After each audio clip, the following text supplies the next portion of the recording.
So today, guys, I want to talk about a preventative fungicide program. So I recently made a video a couple days ago about when should you start a preventative program, and I got an awesome question from a viewer that I thought, hey, let's talk about it, because I'll be honest with you, when I first started into lawn care, I really didn't know a whole lot about fungicides. And yeah, full disclaimer here, I am not a turf pathologist by any stretch. But I will admit that when I first started into lawn care, I was very intimidated by fungicides, just like as a whole. And I guess I just want to say, like, I don't want you to be intimidated by them.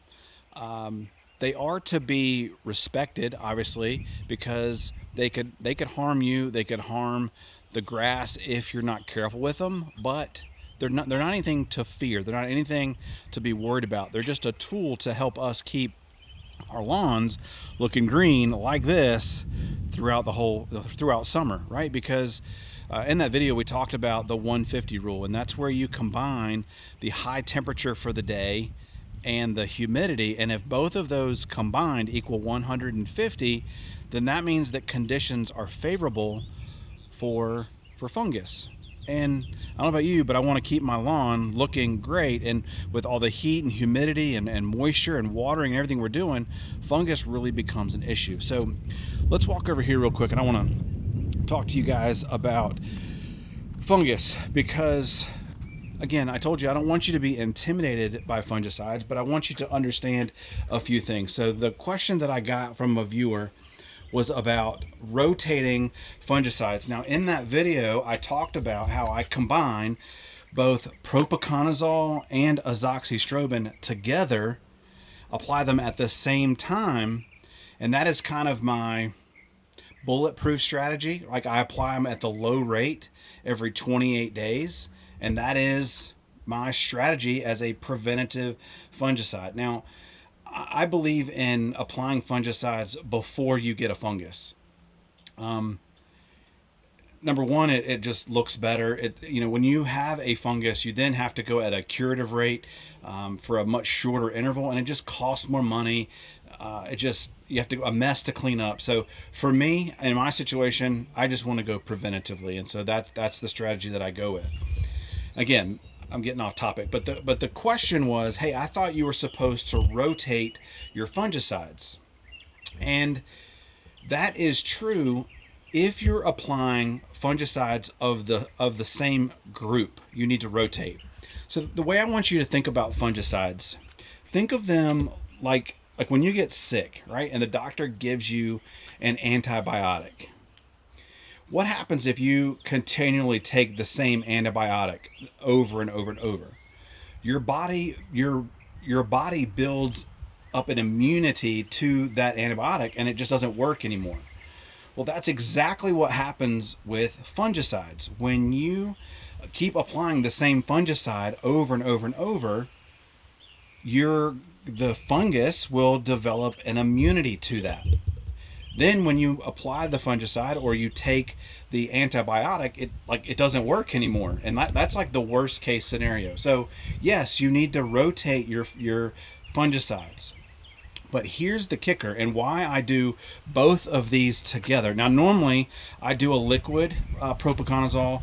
I'm trying something new. This is a product from the Andersons called Prophecy. It has propiconazole in it, but it also has some bio something in it, I believe.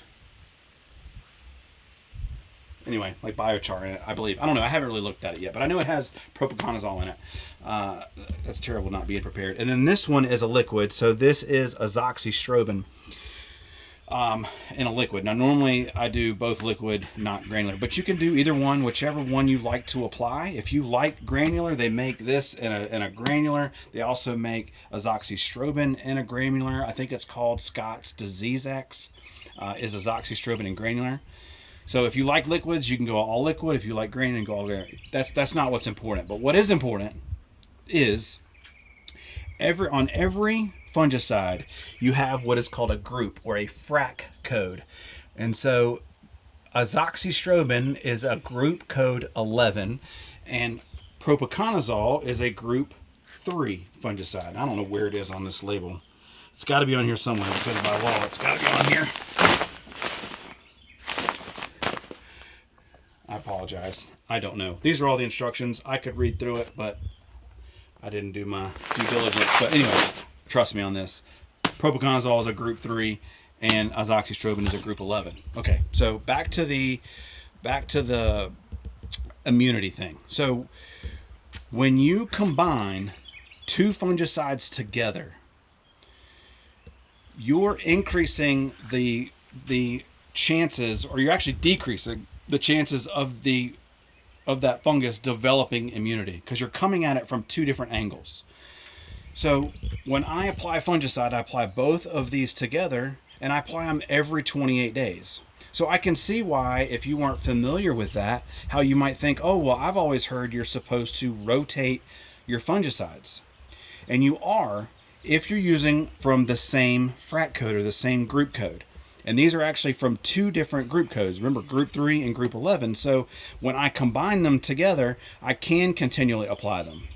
Now, look, you need to be responsible with this. Again, I told you they're not something to fear, but you still need to respect them.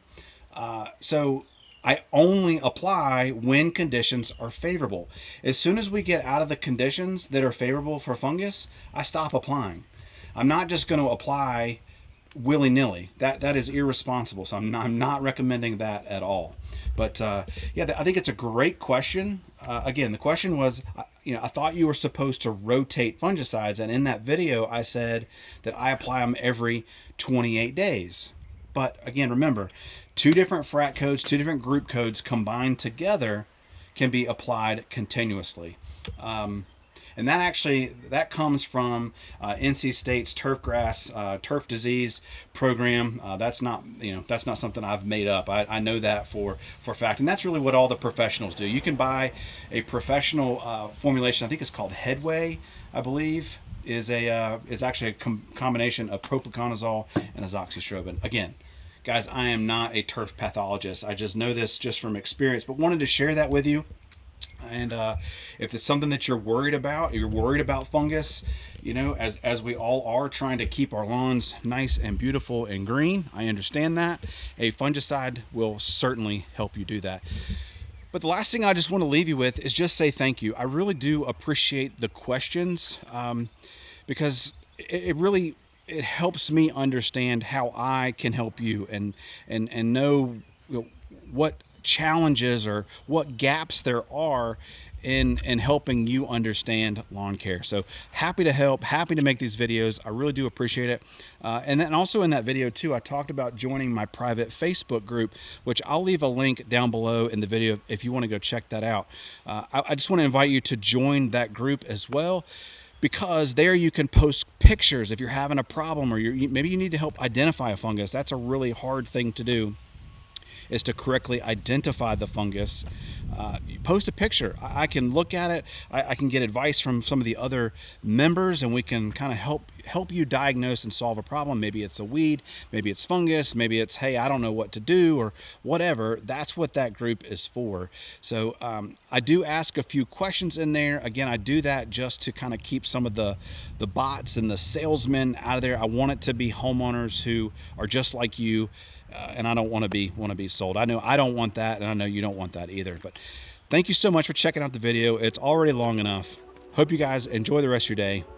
Peace.